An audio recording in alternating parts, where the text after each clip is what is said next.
السلام علیکم۔ سوال یہ ہے کہ آپ کو کس بات کی جلدی ہے کہ آپ صرف التحیات پڑھ کر سلام پھیرنا چاہتے ہیں؟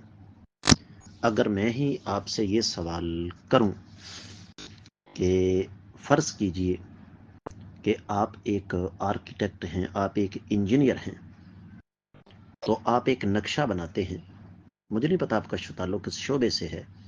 آپ ایک نقشہ بناتے ہیں اور وہ نقشہ آپ لیڈ پینسل کے ساتھ بناتے ہیں، کچی پینسل کے ساتھ بناتے ہیں۔ آج کل تو خیر کمپیوٹر کا دور ہے، چلو کمپیوٹر کی طرف آ جاتے ہیں کہ آپ کمپیوٹر میں وہ نقشہ بناتے ہیں اور کمپیوٹر میں نقشہ بنا کر آپ اس کا کچا پرنٹ نکال کر اپنے کسٹمر کو دے دیتے ہیں، تو کیا اس سے آپ کا کسٹمر خوش ہو جائے گا؟ حالانکہ اس کسٹمر کی حیثیت اللہ کے مقابلے میں کچھ بھی نہیں ہے۔ درود شریف اور درود شریف کے بعد جو مسنون دعائیں ہیں وہ نہ پڑھ کے آپ کتنے گھنٹے وقت بچا لیں گے میرے عزیز؟ اور وہ جو وقت آپ بچائیں گے اس دوران آپ کیا کر سکیں گے؟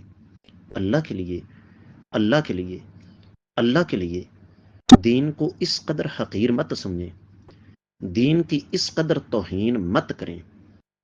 آپ اللہ کے لیے نماز ادا کر رہے ہیں تو نماز، میں کل بھی عرض کر چکا ہوں، آج پھر عرض کر رہا ہوں کہ ہماری ٹانگیں قبروں میں لٹک گئیں اور ابھی تک ہمیں نماز کا طریقہ نہیں آ سکا۔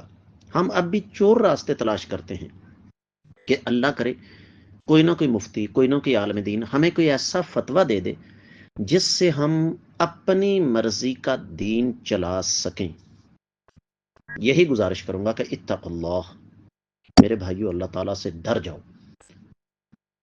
یہ چور راستے ہمیں عبادات کے موقع پر کیوں یاد آتے ہیں، دین کے حوالے سے کیوں یاد آتے ہیں؟